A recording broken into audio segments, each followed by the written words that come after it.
कटार कटारी मन को भाती। अब वो क्या कहती बहू, और कोई वास्तु मांगो बुआ जी हमें नहीं इनकार, और कोई वास्तु मांगो बुआ जी दादा धंधा दादा धंधा दादा धंधा धंधा धंधा। हाँ हाँ, और कोई वास्तु मांगो बुआ जी हमें नहीं इनकार। बुआ जी और कोई वस्तु मांगो, हाँ, और कोई वास्तु मांगो बुआ जी हमें नहीं इनकार। और ये है मेरे प्राणपति की, ये है मेरे पति देव की, ये है मेरे पति देव की, कैसे दे तू कटार देगा मुझसे नदी जाती है कटारी मन को भाभी।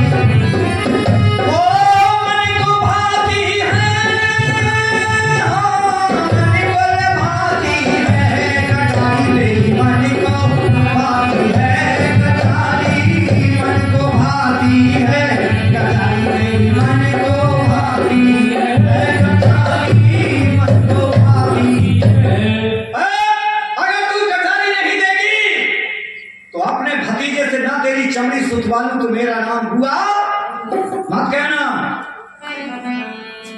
अभी जाती हूँ मैं दिल्ली को, जाए के कहूंगी सब हाल, लला से जाए के कहूंगी सब हाल।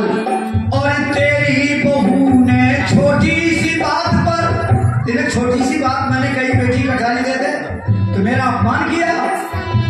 तुझ बात पर लला बहू ने बहुत किया रे अपमान, तेरे मुझे भाभी है कटारी मन को भाभी है, मुझे क्यों तू शर्माती है कटारी मन को भाभी है। रानी दे दे अपनी कटार कटारी मन को भाभी। तो मेरी धर्म की ना, तेरा नाम तेरे चमड़ी सुतवान तो मेरा नाम बुआ मत कहना। आहा, रूप भयंकर देखी बुआ का करने लगी मलाल। बोलो रूप भयंकर देखी बुआ का करने ऐसे समझ के गाओ।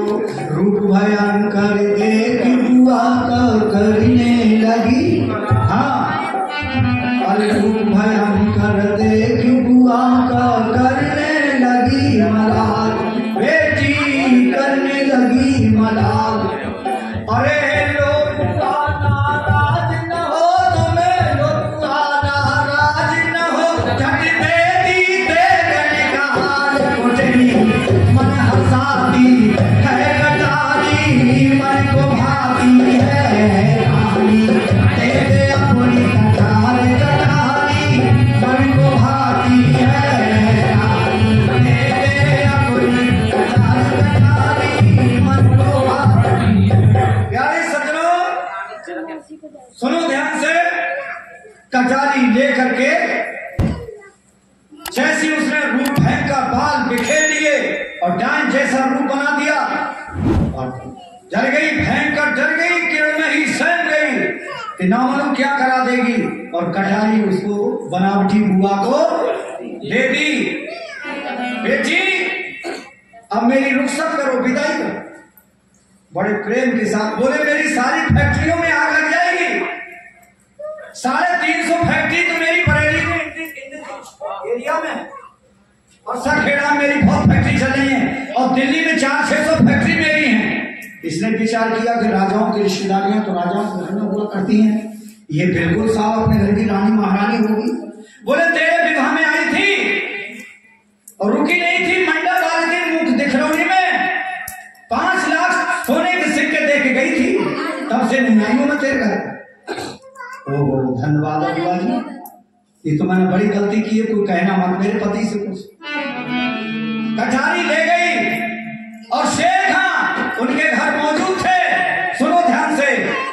और शेर खां को कटारी मिल गई और कहा, देखो बेटा, डायरेक्ट की घंटी लगाना जाकर के मैं अभी दे के आया हूं, और 1 सप्ताह रह के आया हूं, और उसके बाएं पैर पे तिल का एक निशान, ये कह देना, बेधड़क कह देना कि मैं डायरेक्ट देख के आया हूं।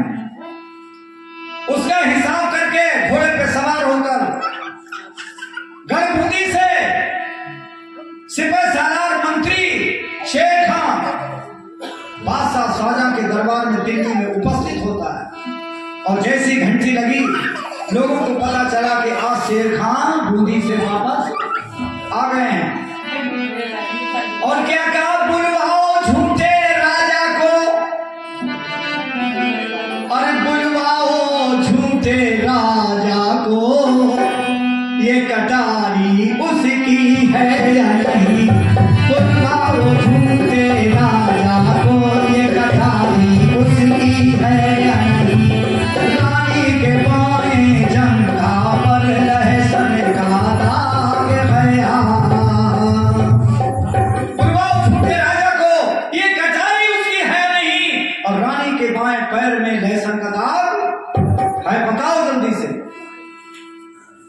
बुलाया गया ठाकुर यशवंत सिंह को, और क्या कहा हाथ जोड़ करके, जो कुछ आपने कहा,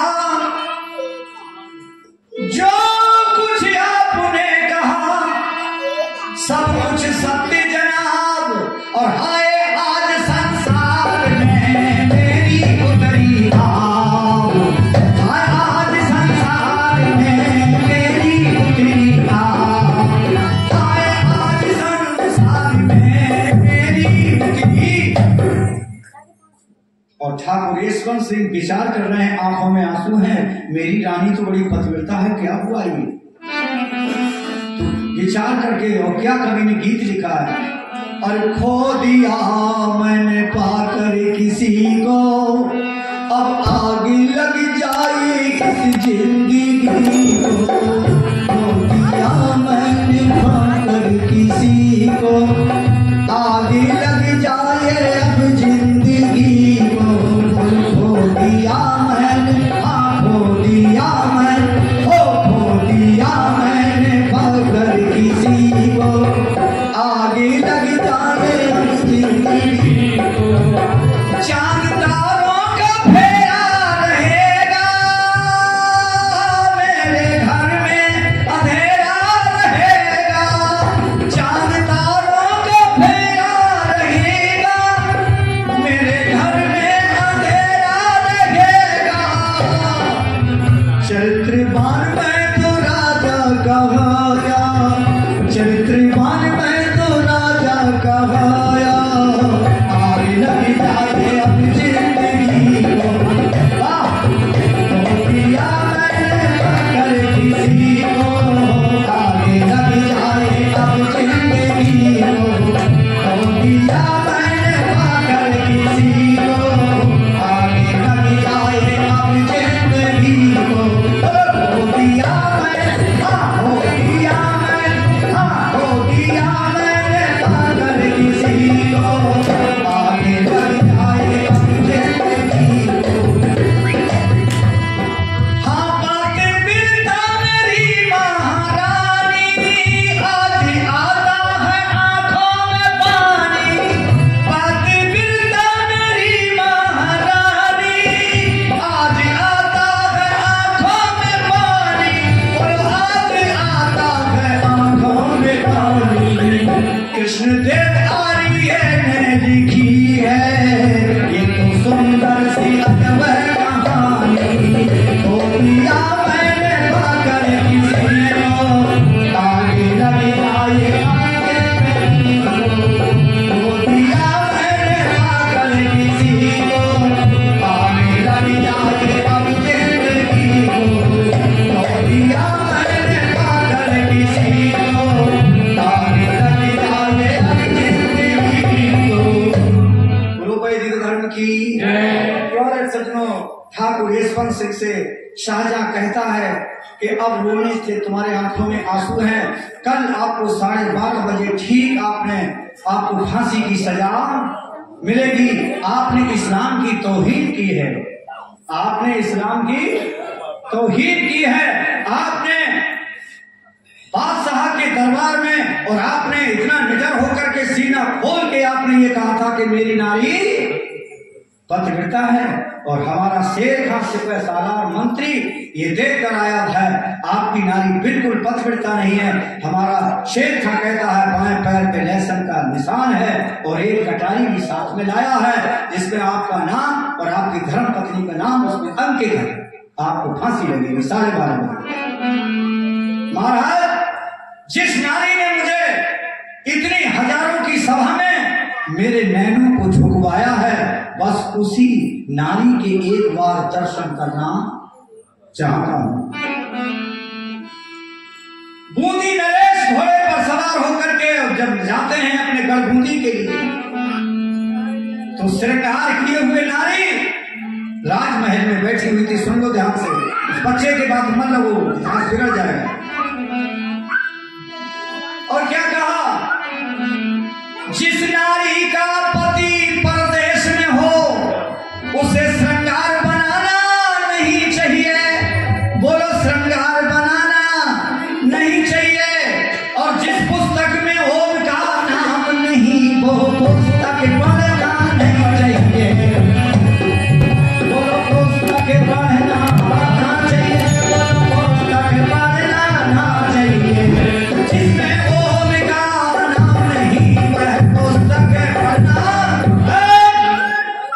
मालूम पड़ता है तेरे चरित्र पर अवतार लग चुका है, तू अब मेरे काबिल नहीं है। और फौरन यही शब्द कहते हुए घोड़े पर सवार होकर दिल्ली के लिए वापस होते हैं। अब तू मेरी पत्नी नहीं है, मैं तेरा पति नहीं हूं। ये शब्द कहते हुए फौरन वापस रवाना हो जाते हैं। इसने 4 से महिलाओं को एकत्र किया जो देश उसके घर में जो सेवकाएं रहती थी और कहा महारानी जी आपके पति बहुत रोष में बहुत क्रोध में आए हैं। हमने देखा लाल लाल उनके लोचन थे, लाल लाल आंखें थी। और चलो दाल में काला है अभी चलते हैं। 5 घोड़े निकाल करके मर्दाने बेस में कानिस्टेबल का रूप धारण करके 5 महिलाओं ने किरणमयी सहित घोड़े पर सवार होकर के चलती है। और 5 महिलाएं मर्दाने बेस में होकर हुई सवार। सुन लो ध्यान से कैसे थे वो असवार।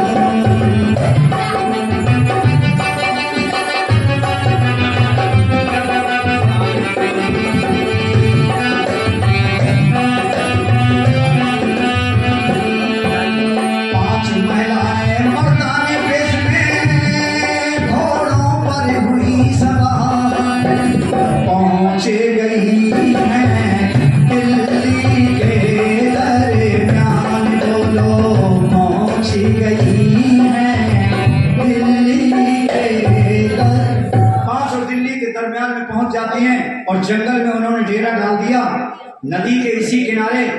और ग्वाल वाल घर जा रहे थे, सूर्य अस्ताचल की ओर जा रहा था, सूर्य अस्त हो रहा था। और ग्वाल वालों से क्या कहती है कि मैं ये बच्चों ठहरो, अरे ग्वाल वालों तर्ज के लिए हमने कन्हैया से कह दो डॉक्टर सुदामा गरीब। अरे अरे अरे ग्वाल वालों, अरे ग्वाल वालों हाल हमको सुना दो, दिल्ली का हाल हमको कथ कर सुना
अरे अरे वाले वालो हमें तो सुना दो